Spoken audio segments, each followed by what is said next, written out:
Yun na nga, ako'y may kukwento na naman. Oo, kagabi dapat kami mangangaroling. Kaya lang naisip ko, baka wala pa sa mga bahay-bahay. Oo, gawa ng, siyempre, baka malay mo, pauwi pa lang galing sa mga trabaho, galing Maynila.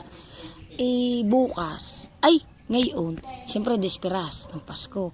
Uwian na yan, holiday. Naisip ko, mamaya na lang ang gabi. Tapos, kapag ka naman kami nangaroling, sana naman wala na yung mga 20-20, dapat minimum may 100 na diga, dahil garni na lang ang plano. Pagka kami nangaroling, ibibidyo ko pala para kitang-kita kung magkano ang ibibigay. Ganyan pala gagawin. Ako'y may kwento na naman, pero aray parang tanong. Kasi diga, aywan ko lang kung makakarelate yung karamihan, pero lahat makakarelate palagay ko. Karamihan ng mga nanay pag nag-wish, diba? Gusto nila yung kunyari, refrigerator, washing machine, oven, toaster, mga ganyan. Kawali, sandok. Pero grocery, ganyan. Pero kung tutuusin mo, saan siya magagamitin yun? Sa pamilya pa rin. Hindi naman para sa sarili niya lang, diba? Kaya parang, yun lang. Paisip lang ako na karamihan talaga ng mga nanay hindi humihiling ng para sa sarili. Yan lang. Verify now, act later dapat. Huwag yung sugod agad ng sugod. Di pa alam yung totoong pangyayari. Ganun. Baka ang inyong mga bahay manakawang. Hindi ko makita ang aking passport doon. Walang tao ngayon sa Resplandor. Narito lahat. Ayan, narito lahat. Ting na chismoso. Ayan. Napakatamad ka. Alam mo naman eh. Talo.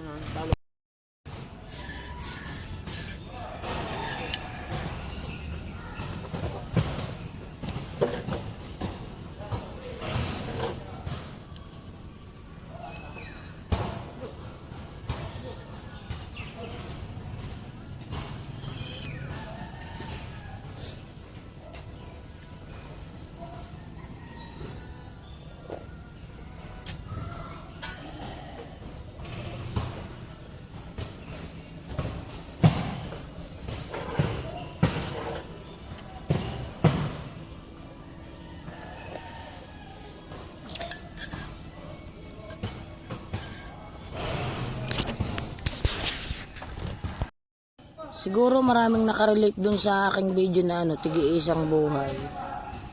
Kaya huwag niyong pakialaman yung akin. Kaya nga tayo may tigi-isang buhay, diga. Pakialaman niyo yung inyo. Gusto niyo kasi makalamang kayo. Gusto niyo makadalawa kayo ng buhay, 3, 4, 5. Huwag kayong pinagmamaritesan niyo yung buhay ng may buhay. Kaya nga tigigisa. Gusto namin sila makarami.